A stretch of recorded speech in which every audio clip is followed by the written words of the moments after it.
Assalamualaikum warahmatullahi wabarakatuh. Perkenalkan, nama saya Rahmat Fadil dari kelas non reguler.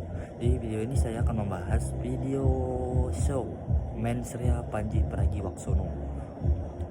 Di dalam video itu Mensrea bagi Panji ini adalah istilah sebagai metafora untuk menggali motif, niat, dan fenomena politik di balik tindakan mereka.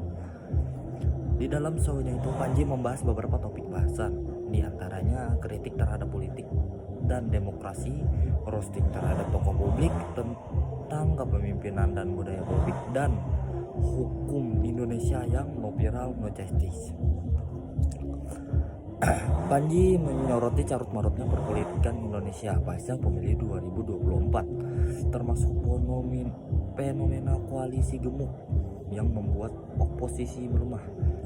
Ia mengulas soal politik balas budi dan pergeseran posisi partai. Panji juga secara langsung merosting beberapa figur nasional. Contohnya yang dirostingnya pada show-nya adalah jenderal polisi yang berbisnis narkoba, yaitu Irjen Teddy Minahasa, dimana ini cerita langsung oleh wanita yang dulunya sebagai mitranya Irjen Teddy dan juga sebagai saksinya dalam sidang. Dan yang menurut wanita ini, Irjen Teddy itu dulu dipanggil ke Taiwan oleh bandar bisnis narkoba yang ada di sana. Bandar bisnis ini ingin menjual narkoba itu di Indonesia. Lalu Irjen Teddy ini memperbolehkan menjualnya di Indonesia, tapi dengan syarat setengah boleh dijual, tapi dia Irjen Teddy mendapatkan persenan, dan setengahnya lagi disita untuk jabatannya lah gitu. Dari narkotika itu Irjen Teddy dapat setengah duit, dapat setengah jabatan. Panji juga membahas cara masyarakat memilih pemimpin, di mana popularitas, agama, atau citra lebih diprioritaskan. Tidak tahu kalau dia itu bisa bekerja atau tidak. Yang disorotinya itu di daerah Jabar, Jawa Barat.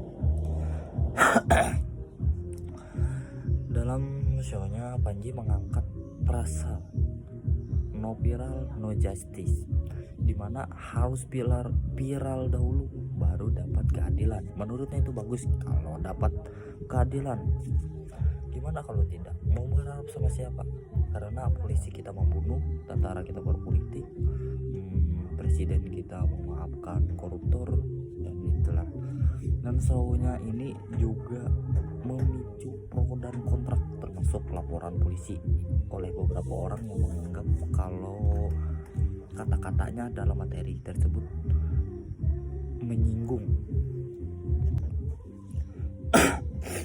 Review krisis Venezuela. Venezuela adalah negara yang memiliki cadangan minyak yang paling banyak di dunia. Secara logika seharusnya Venezuela ini masuk jajaran negara terkaya, namun sebaliknya. Mengapa semua itu terjadi? Banyak faktor yang menyebabkannya, mulai dari korupsi, kesalahan manajemen, dan yang paling disoroti sekarang ini adalah ikut campur tangan AS dalam urusan politik Venezuela. Amerika bahkan tidak mengakui kemenangan Nicolas Maduro pada pemilu 2018. Akibatnya Amerika menjatuhkan sanksi berat. Lalu muncul pertanyaan, mengapa Venezuela kaya minyak tapi miskin? Jadi sebelum bangsa Eropa datang, penduduk asli sudah mengenal minyak. Perubahan besar terjadi pada awal abad ke-20.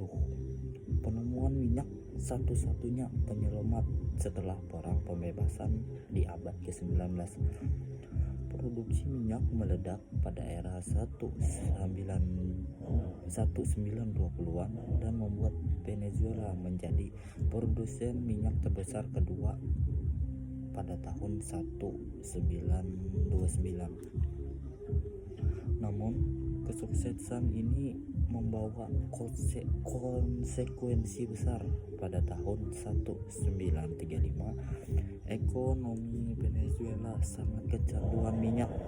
Kondisi ini memicu fenomena yang disebut dark disease ketika kekayaan menjadi bencana karena pemerintah dan pasar terlalu fokus pada satu sektor saja, lalu membuat sektor lain terabaikan contohnya seperti pertanian, dan negara ini harus mengimpor kebutuhan dalam negeri, lalu membayarnya dengan satu-satunya penghasilan mereka, yaitu minyak. Pada tahun 1943 pemerintah mengesahkan UUD hidrokarbon yang mewajibkan perusahaan asing membagi 50% keuntungan pada mereka, yang membuat kontrol atas minyak dikuasai penuh oleh negara yang awalnya dipegang oleh perusahaan asing, dan Venezuela mencapai puncak kekayaannya pada tahun 1950-an. Di balik kekayaan, dampak dark disease mulai terasa yang membuat ekonomi Venezuela rapuh dan kesalahan manajemen tak dapat dihindari lagi. Dan ada beberapa penyebab lain krisis Venezuela, diantaranya kebijakan ekonomi populis era Hugo Chavez dilanjutkan oleh Maduro yang menerapkan subsidi besar-besaran yang menyebabkan produksi dalam negeri menurun dan kelangkaan makanan dan obat.